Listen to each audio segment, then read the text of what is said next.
you to be participating in this first-time event? Yeah, I mean, it's really cool getting to be up just outside of Boston. It's a great course from what I've seen. You know, it's always nice to be up in, you know, the Northeast. They love their golf up here, so I'm excited for the week. Mm-hmm. Obviously, FM's done a lot to make this first year really great. Big purse, miscut stipend, hotel accommodations. How have you been enjoying the hospitality and such this week? Yeah, I mean, last night at the Pro-Am party, we got to go to Fenway and see a Red Sox game. So, I mean, that was pretty incredible. But yeah, I mean, there's a bunch. It's nice, you know, for a lot of people not to have to worry about having to pay for a hotel this week. You know, shuttles to the course, not having to worry about a rental car. Like, that can help a lot of people out. And, you know, it's really cool that FM Global was able to do that for us this week. Mm-hmm. Strike the global there, but that's okay. FM now, just so you know. It's okay. Don't worry about it. I lost my train of thought. Obviously, you're in a really good place with your game, coming off just another win in Scotland, played at St. Andrews, and now coming here to Boston. You've got a lot coming up and sort of everything coming together. How are you going to take that into an event where I know you have no experience, nobody does? Yeah, I mean, I think, you know, my whole goal this whole year is just trying to keep everything going as best as possible. You know, keep doing the things that I do every week that make sure that my putting's in a good place, my swing's in a good place, getting a feel for the rough and how, you know, the same things that I do every week. Yeah, I think I've just been in a good routine, and so I've just been trying to kind of keep doing everything that I've been doing all year pretty much. Awesome. Sarah, go ahead. 21 days, I mean, that's a dream for anybody, but for you especially, has it hit you really what you accomplished in like 3 weeks on the LPGA Tour just yet? Yes and no. I think it like Canada kind of hit me in waves, I feel like. And then, yeah, I mean, doing it again in Scotland was, I mean, obviously, you know, that's what the goal, right? You know, I feel like I said it right after Canada, you know, I want to go do it again. I want another one. But again, as much as I wanted to do it, I didn't think that it was going to happen as soon as it did. And it was kind of I did it in a little bit different fashion than Canada. You know, like I was kind of behind, you know, on the weekend most of the time. And then next thing I know, after 17, I have a 2-shot lead. And it kind of happened so fast. Whereas Scotland, you know, I had a 1-shot lead to start the day. So I had to sleep on the lead for the first time. And I felt like I had a little bit of some nerves there to start, but I was able to kind of get it under control, and it's been wild. I think I keep saying like what a ride it's been in my whole career, but then the last few weeks especially. I think everybody's been saying that you're one of the hottest players, if not the hottest player in the LPGA Tour right now. Coming into a week where you're unfamiliar, I mean, does it help to just ride the hot hand as you kind of try to figure out TPC Boston? Yeah, I mean, again, I feel like I'm just kind of doing what I do every week and try not to think about that, you know, it's kind of crazy to think that that's what everybody's saying about me. But I mean, it's cool for sure. But again, I'm trying to just keep doing what I can do to control what I can control, and that's my prep and my routine. And if I keep playing well, that's awesome. But I'm more trying to think about Solheim now as well. Just like kind of everything I'm doing is in prep for Solheim, and so I'm hoping I can play well because it will mean that I can hopefully keep it going for Solheim too. But that's kind of where I'm focused as well. Going to be a rookie on that cup this year, and I know it's a whole different experience when you're a rookie. Got a week off ahead, which is probably a good thing.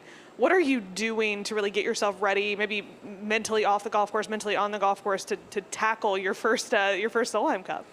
Yeah, so Tuesday I'm going with a couple of my friends to go see Pearl Jam at Madison Square Garden.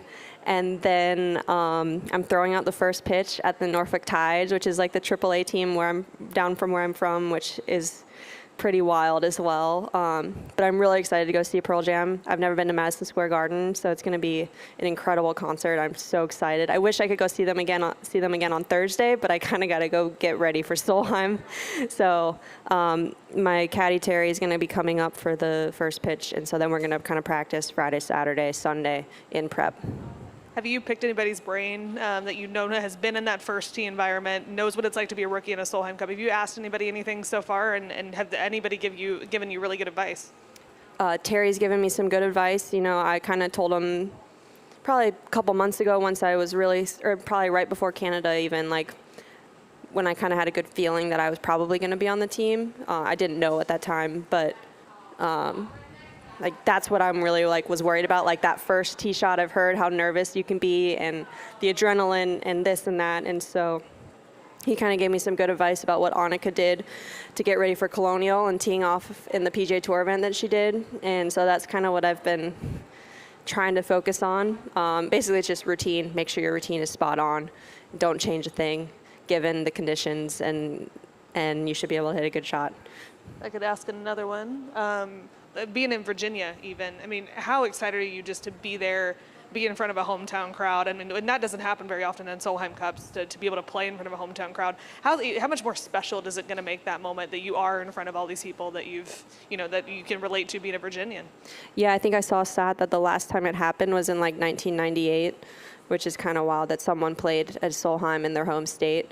So the fact that I'm going to be able to represent the state of Virginia, my home since I was 10 years old, like it's so special, and I'm really excited. I have a bunch of family coming up and friends, and so it's going to be a really special week. Okay, Lauren, let's get real with it. What is your favorite place to eat, and where should we go around where you live or around the golf course? I don't know much around the golf course. Come on, you've played like how many times now? Yeah, but once you go see it, there's not really much right there. Okay, how many times have you played the golf course? I've seen it 4 times. I played it in March for the first time. I went again right before Evian, and then I went again the week after Evian with Terry, and then I went and played with Alison Corpuz before Scotland. Can you explain the putting off the bridge concept that you guys did that day?